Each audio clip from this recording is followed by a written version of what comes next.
I won't let them win. Love it or hate it, Rian Johnson's The Last Jedi is undeniably the most divisive Star Wars project ever. He's out of line, but he's right. From the pointless additions of characters like Rose Tico, to the underutilization of stormtrooper turned good guy Finn, to the unnecessary subplot of traveling to a casino to be fed propaganda on how all government entities are terrible. Is that all though? Am I missing something? I feel like there's something else that fans have been bickering about for the last 6 years. Yes. Luke Skywalker. You see, the past decade or so, Hollywood has been on this kick of sequelizing famous franchises to bring in a ragtag team of diverse and politically correct youngsters to help push the story forward. They are inevitably connected to the previous protagonists in some form or fashion, and they're used to help guide these newcomers on their journey of not only the story, but becoming the new faces of the franchise. Look, I really enjoyed The Force Awakens. Would I have rather seen Han, Luke, and Leia together in the Falcon once more? Absolutely. Would have I wanted the story to focus more on them and their place in the galaxy? Again, yes. But I didn't mind the addition of Rey, Poe, and Finn. Each brought an interesting angle to the franchise that, while slightly mirrored or matched that of our previous faces of the franchise, they could absolutely build and become their own force in the story.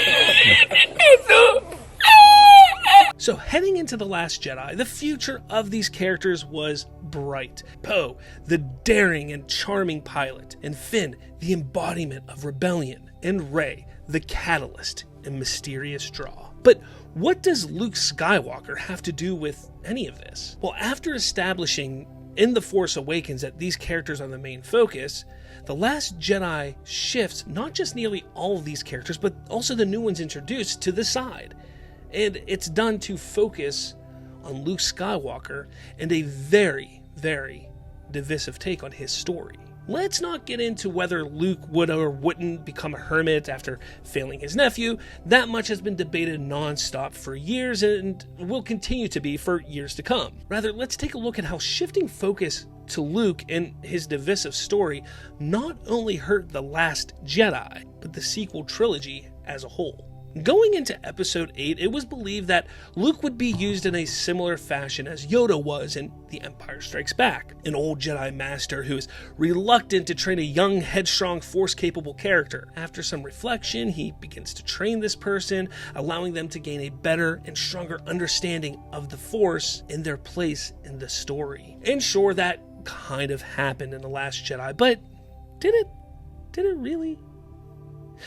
Not only was Luke used too much, especially after establishing in Episode 7 that the legacy characters would be nothing more than supporting roles, they made him a character that was hard to watch and relate to, as we did in the previous trilogy of his.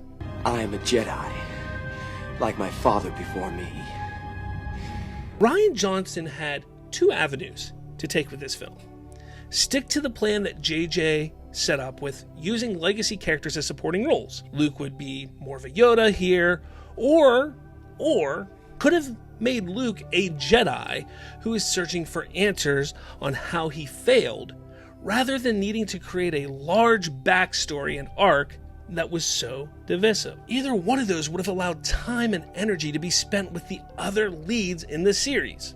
Finn could have continued his struggles of being a former stormtrooper while also hinting to his Force abilities. Poe could have been the one leading the resistance after Leia was incapacitated, showcasing his uneasiness in being a leader, but ultimately showing he is more than capable in a time when he is needed most. This would have built up our new characters and given us more reason to be attached to them. Instead, we get far too much time with Luke moping around, hardly training our new Jedi hero, and then needing to be taught by Yoda once again. Look, you can love this movie all you want, but the time focused on Luke was a disservice to the core cast. Kylo and Rey's story was a jumbled mess. The constant attempts at deceiving the audience by Rian Johnson was annoying at best. But what truly hurts this movie and the sequels was Johnson's unwillingness to develop the characters that mattered most. And because of this, J.J. Abrams, or whomever would have been directing Episode 9, was facing an impossible task to wrap up their stories in one final film. This does fall on Kathy Kennedy for not allowing Lucasfilm to flesh out the story before rushing in, but this also falls on Rian Johnson for thinking he could do his own thing. Be damned what the next writer-director could do. There are quite a few issues with this movie, but the worst and most damaging to the franchise was the lack of character development. Focusing too much time on Luke and the misdirects took time away from everything that truly mattered. Look, you may disagree, and while you're wrong, that's your right. Ray Skywalker. Oh, you're using your made-up names. I'm Spider-Man then.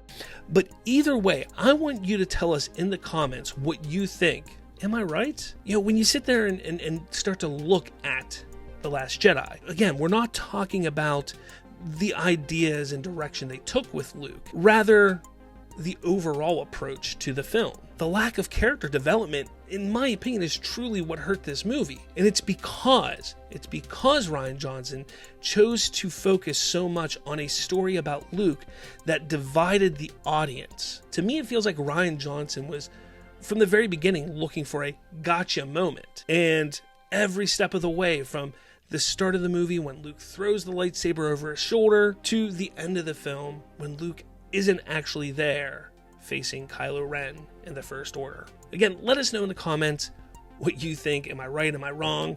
Regardless, if you think I'm wrong, I know I'm right, but that's besides the point, everyone. Make sure you smash that like button, hit subscribe.